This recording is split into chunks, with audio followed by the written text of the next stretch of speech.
Olá, o Estação Cultura está no ar. Hoje falamos de artes plásticas, teatro de rua e música ao vivo, com Loma e o grupo Chão de Areia. E começamos com um comentário de cinema da colega Jaqueline Chala, da Rádio FM Cultura. E Chala, hoje você fala sobre que filme?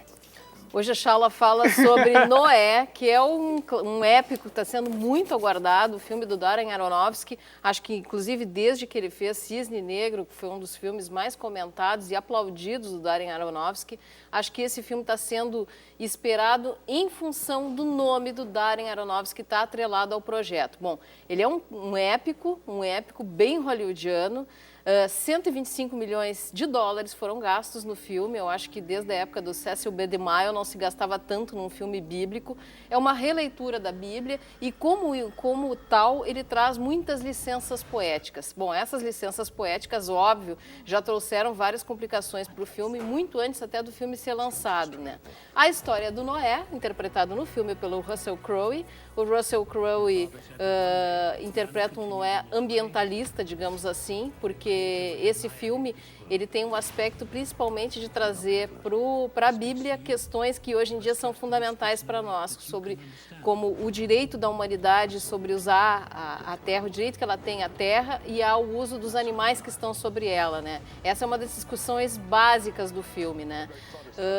E também, por conta disso, ele tem esse viés moderno. O problema só é que o Aronofsky, apesar de todas as discussões metafísicas que ele procura inserir no filme, com o roteiro ele não foi muito feliz. Então, assim, os diálogos do filme acabam sendo um pouco rasos até. Tem, inclusive, um momento do filme que é uma reconstituição da criação da Terra pelos termos bíblicos, né? No primeiro dia, Deus fez a luz, no segundo dia e tal.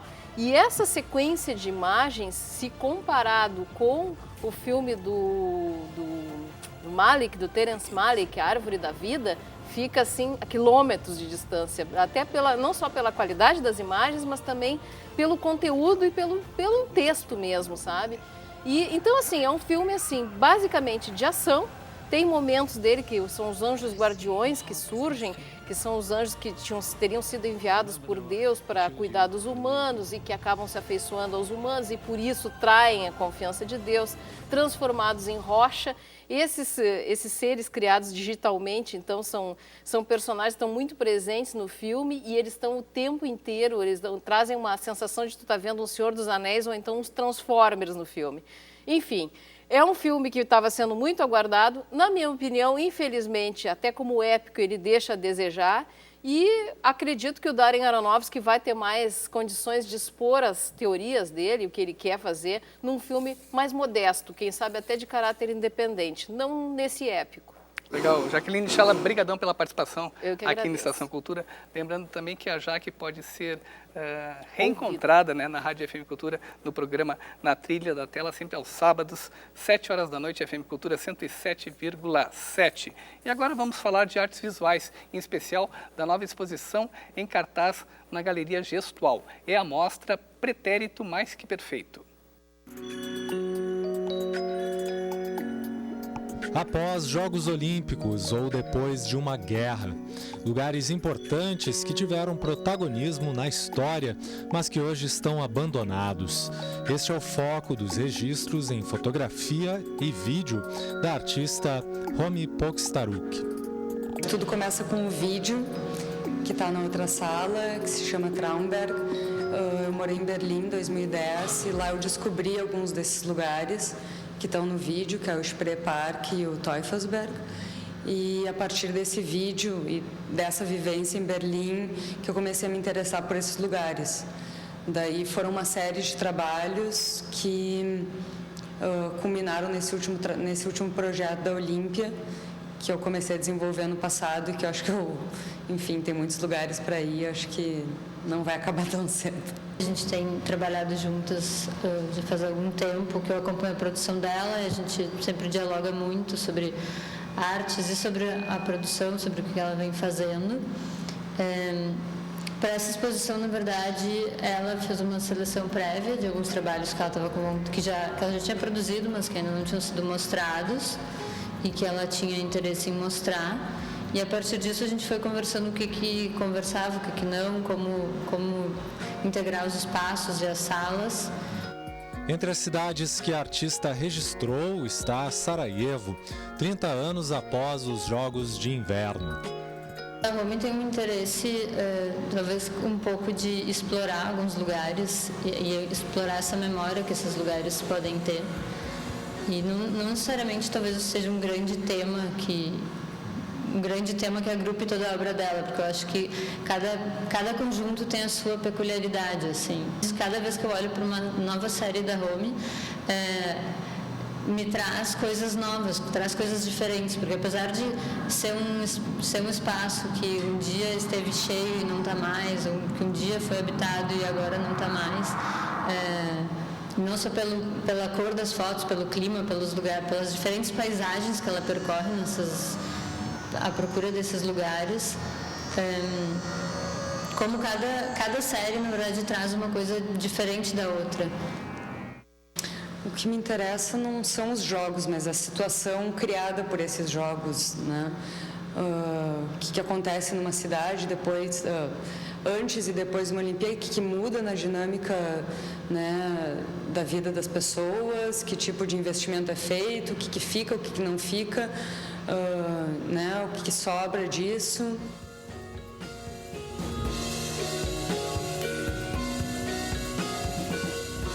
A sensação que a foto traz, que é uma coisa que para mim me transporta para essa cena, principalmente nessas imagens aqui, né? Eu estava pensando sobre essas, me transporta para essa cena e me faz quase escutar os barulhinhos que tem nesses lugares, assim, o estalo da madeira nessa pista de boliche, o eco do estádio vazio.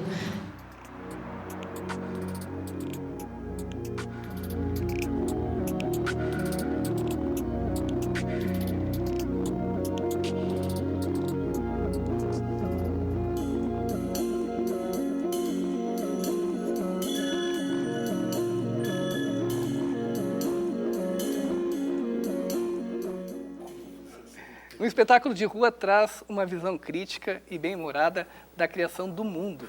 Zona Paraíso pode ser visto neste final de semana em diferentes locais aqui de Porto Alegre. Eu converso agora com o diretor Fernando Kiki Barbosa e o ator Marcos de Castilhos. Tudo bem? Sejam bem-vindos. Há pouco a gente estava conversando com a Jaqueline Chala sobre o filme Noé. Sobre o filme Noé. E agora vocês trazem também para o teatro, né, outra história bíblica. Exatamente, também é uma adaptação nossa, né, uma visão nossa dessa história do Adão e Eva, onde a gente resgata, na verdade, uma personagem que foi tirada da edição final da Bíblia, que é a Lilith, né?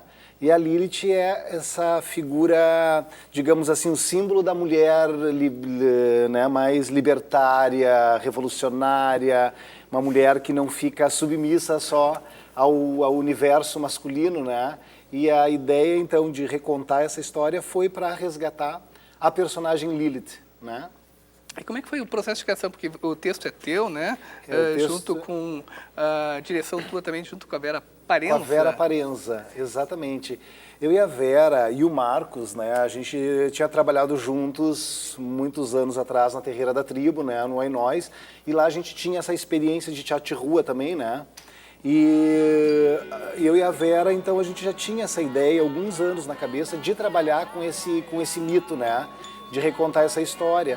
Então, na verdade, a gente começou com um projeto em 2001, a gente fez o primeiro esboço e agora, em 2011, o Marcos nos convidou para fazer a direção de um espetáculo com o povo da rua e a gente fez a proposta desse texto, o grupo gostou e a gente, então, desenvolveu o texto final, né? A gente está vendo imagens do espetáculo, que foi uma apresentação ali no Mercado Público, no né? Largo Glênio Pérez. Isso. E como é que tem sido, Marcos de Castilhos, essa relação, né, do público com uma história tão conhecida, porque todas as pessoas, de alguma maneira, têm informações sobre os mitos bíblicos, né, mas em especial da Lilith, como que chega, né, ao público nessa relação direta que é esse espaço da rua?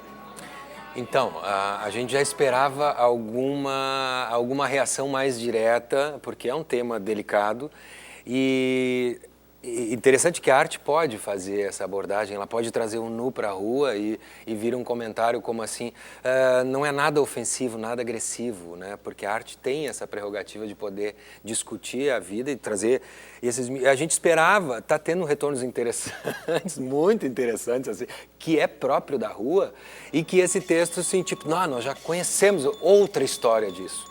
Né? Então, como é uma versão, é mais uma das versões, as pessoas começam a trazer, não, eu já conheço, mas conheço outra história da criação também. E muitas pessoas também, de alguma maneira assim, né, com surpresa muito grande em relação à figura da Lilith.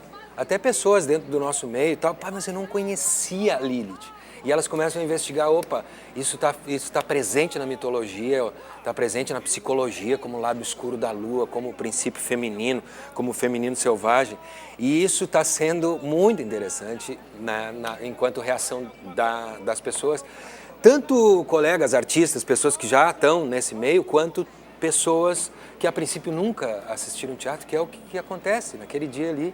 Aconteceu de pessoas que nunca tinham assistido teatro, tá ali parando para ver.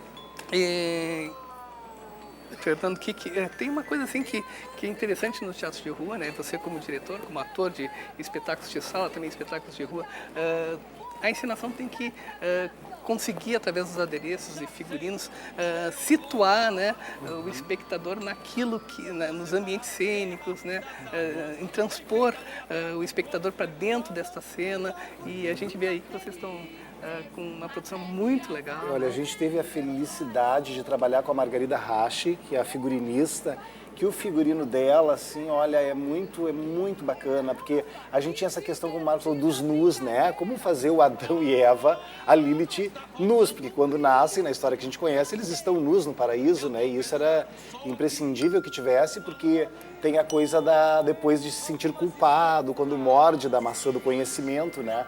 E o figurino da Margarida tá muito bacana, porque ele tá delicado, ele tá né, poético e tá também jocoso.